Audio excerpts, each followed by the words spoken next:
बोलिए।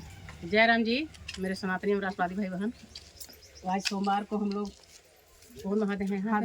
हदहदवा पहाड़ पे शंकर बाबा हैं। आज हम लोग जा रहे हैं दर्शन के।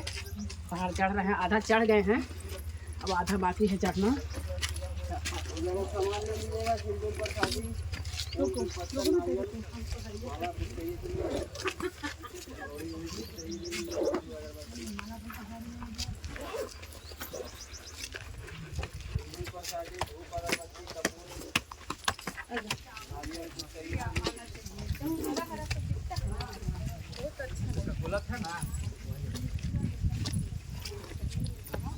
पाउच करके आगे बढ़ा के लेना।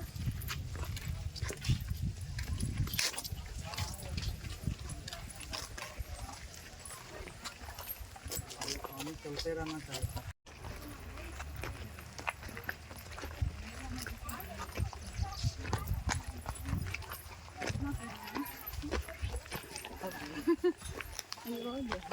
ना आज